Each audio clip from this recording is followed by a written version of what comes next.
دنیاوی تعلیم واسطے اساں بڑی کوشش کریں لیکن یہ پتہ نہیں دنیاوی سکول دی تعلیم جڑی ہوئی دنیا تے ختم تھی دینی تعلیم دنیا تے بھی فائدہ دے آخرت تے بھی فائدہ دے تے کام وہ نہ کرو جڑا اتھاں بھی نفع ملے اتھاں بھی نفع میں ہوں دعوت استاد صاحب سے صاحبزادے کو اپنے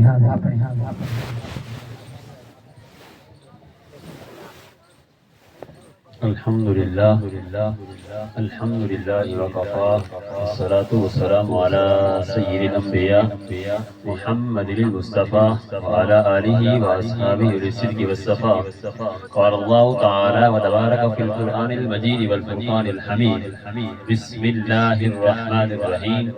وما ارسلنا من رسول الا لیطاع بإذن اللہ ولو انہم اذ ظلموا انفسهم جاؤوک فاستغفروا اللہ واستغفر لهم الرسول لوجدوا الله توابا رحيما صدق الله مولانا العظيم قال الله تبارك وتعالى في شان حبيبه مخبرا وامرا ان الله وملائكته يصلون على النبي يا ايها الذين امنوا صلوا عليه وسلموا تسليما کوئی زبان خاموش نہ رہے صلاۃ و سلام علیک سیدی یا رسول اللہ وعلی آلک و اصحابک سیدی یا رحمت للعالمین بخشش کہاں اے صاحب قرآن تیرے بغیر ملتی نہیں ہے دولت ایمان تیرے بغیر لا ریب ہر بشر نے یہ تسلیم کر لیا کہ انسان نہ بن سکا کبھی انسان تیرے بغیر وہ لاکھ کوششیں کرے ہم اپنے واسطے ہوں گی مگر نامشکل آسان تیرے بغیر تمام حمد و ثنا تعریف و توصیف اللہ جل مجدہ الکریم کی ذات بابرکات کے لیے جو خالق کائنات بھی ہے اور مالک کائنات بھی اللہ جل وعلا کی حمد و ثنا کے بعد حضور نبی اکرم شفیع امم رسول محتشم نبی مکرم اللہ کے پیارے امت کے سہارے حضور ختم المرتبت حضرت محمد مصطفیٰ صلی اللہ علیہ وسلم کے حضور ناز میں اپنی عقیدتوں ارادتوں اور محبتوں کا خیرات تسلیم پیش کرنے کے بعد علی مرتبت محتشم سامعین ذی وقار اساتذہ و علماء کرام حاضرین ناظرین حضرات السلام علیکم ورحمۃ اللہ وبرکاتہ سامعین محترم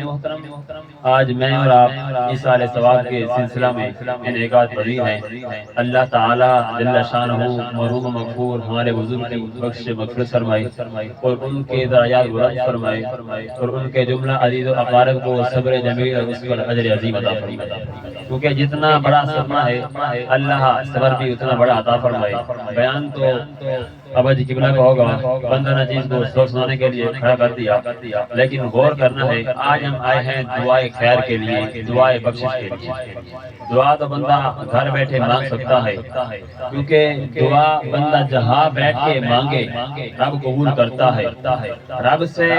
دعا نہ مانگو تو ناراض ہوتا ہے مخلوق سے دعا مانگو گے مخلوق سے کچھ مانگو گے وہ ناراض ہو گئی وجہ یہ ہے کہ بندہ اگر خالق سے معافی طلب کرے جتنا بھی گناہ گار ہو جتنا بدکار ہو خالق معاف کر دیتا ہے لیکن اس کی جو مخلوق ہے وہ معاف نہیں کرتے آج ہم آئے ہیں دعائے خیر کے لیے اس لیے رب نے اعلان فرمایا وما ارسلنا من رسول الا لیطاع باذن اللہ فرمایا ہم نے کوئی رسول نہ بھیجا مگر اس لیے کہ اس کی فرما برداری کی جائے اللہ کے حکم سے جس موضوع کی طرف جا رہا ہوں مختصر وقت میں وہی ہے وسیلہ مصطفیٰ اور ذریعہ بخشش ہم اپنے گناہوں کی بخشش چاہیں معافی طلب کریں جب مصطفیٰ کریم کا وسیلہ نہ بنائیں گے ہماری بخشش نہیں ہوگی کیونکہ رب کا اعلان ہے رب نے فرمایا وَلَوْ أَنَّهُمْ إِذْ ظَلَمُوا أَنفُسَهُمْ جَاءُوكَ فَاسْتَغْفَرُوا اللَّهَ وَاسْتَغْفَرَ لَهُمُ الرَّسُولُ لَوَجَدُوا اللَّهَ تَوَّابًا رَحِيمًا اور اگر وہ جو کبھی اپنی جانوں پر ظلم کر بیٹھے تھے تو آج ایسے تیرے پاس پھر مغفرت طلب کرتے اللہ سے اور مغفرت طلب کرتا ان کے لیے رسول تو ضرور پاتے اللہ کو توبہ قبول کرنے والا بے حد مہربان ہے۔ یعنی ارشاد ہوتا ہے کہ فاسق و فاجر، گنہگار و بدکار، اپنی جانوں پر ظلم کرنے والا، کاش اے محبوب تیری بارگاہ میں آ جاتے اور مغفرت طلب کرتے میں اللہ سے، اور اے محبوب آپ بھی اس گنہگار کے لیے میری بارگاہ میں ہاتھ اٹھا دیتے، پھر میں ان کے گناہوں کو معاف کر دوں گا، میں ان کی توبہ کو قبول کر دوں گا۔ یہاں لوگ سوال کرتے ہیں، وہ کہتے ہیں معاف کرنے والا رب ہے، تم کہتے ہو حضور کے پاس جاؤ تو گناہ کی معافی طلب ہوگی، حضور کا وسیلہ بناؤ تو پھر معافی طلب ہوگی۔ تو کہتے ہیں ہم نے گناہ کیے ہیں، معاف کرنے والا رب ہے، یہ کیا بات ہے؟ تم کہتے ہو حضور کا وسیلہ بناؤ، لیکن رب نے اعلان بھی کیا نحن اقرب الیہ من حبل الورید، فرمایا میں تو ان کی رگ جان سے بھی زیادہ قریب ہوں۔ جب رب کائنات بندوں کی رگ جان سے بھی زیادہ قریب ہے، لوگ کہتے ہیں معاف کرنے والا رب ہے، تم کہتے ہو حضور کا وسیلہ بناؤ۔ نہیں، رب نے اعلان فرمایا واستغفر لهم الرسول، استغفار کرنے والا تو حضور کا وسیلہ بنائے گا، وجد اللہ تواب الرحیم، پھر میں تواب الرحیم ہوں، ان کے گناہوں کو معاف کر دوں گا، ان کی توبہ کو قبول کر دوں گا۔ معلوم ہوا اس آیت کریمہ سے کہ بندہ مومن گنہگار جب اپنے گناہوں کی معافی طلب کرتا ہے تو رسول کریم کا جب وسیلہ بنا کر گناہوں کی معافی طلب کرے گا، اب کہتا ہے واستغفر له الرسول لوجد اللہ تواب الرحیم، پھر میں تواب الرحیم ہوں، ان کی توبہ کو قبول کر دوں گا۔ اسی لیے رب کائنات نے کیا خوب انسان کو دین پر چلنے کا طریقہ اور سلیقہ عطا فرمایا۔ آپ نے فرمایا کنتم خیر امت، تم خیر والی امت ہو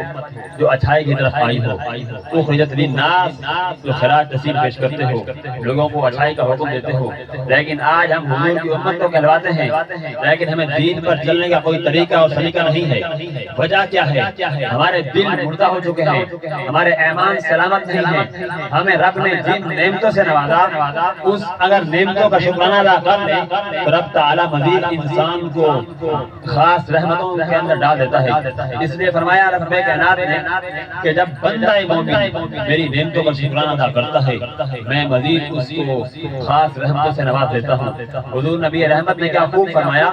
احب اللہ لما یغدوکم من النار، فرمایا تم اللہ سے محبت کرو، وہ تمہیں ہر طرح کی نعمتیں عطا فرماتا ہے۔ سب سے بڑی نعمت جو ہمارے پاس ہے تو حضور علیہ السلام کی ذات ہے نا۔ پھر فرمایا وَأَحِبُّنِي بِحُبِّ اللَّهِ، میرے سے پیار کرو، میں تمہارے رب کا محبوب ہوں۔ اگلے مقام پر کیا خوب فرمایا وَأَحِبُّ أَهْلَ الْبَيْتِ لِحُبِّي، میں میرے اہل بیت سے میری وجہ سے پیار کرو۔ فاطمہ تو بدعۃ منی ومن اغضبها اغضبنی، میں جس نے میری فاطمہ کو غضب نہ کیا اس نے مجھے غضب نہ کیا۔ یعنی تکلیف نہ دینا، اذیت نہ پہنچانا، تمہارا طرز عمل، تمہارا لہجہ، تمہاری گفتگو اگر میرے اہل بیت کے لیے اذیت کا سامنا ہے تو میرے لیے بھی اذیت کا سامنا ہے۔ ہمارے امام نے کیا خوب کہا تھا کہ با خدا خدا کا یہی حدر، نہیں اور کوئی مفر مکر، جو وہاں سے ہو وہ یہیں آ کر ہو، میں جو یہاں نہیں وہ وہاں نہیں، وہی لامکاں کے مقی ہوئے، سر عرش تخت نشین ہوئے۔ یہ نبی ہے جس کے ہیں وہ مقام، وہ خدا ہے جس کا مکان نہیں۔ اللہ تعالی ہم سب کو عمل کی توفیق عطا فرمائے۔ وما علیہ الا البلاغ۔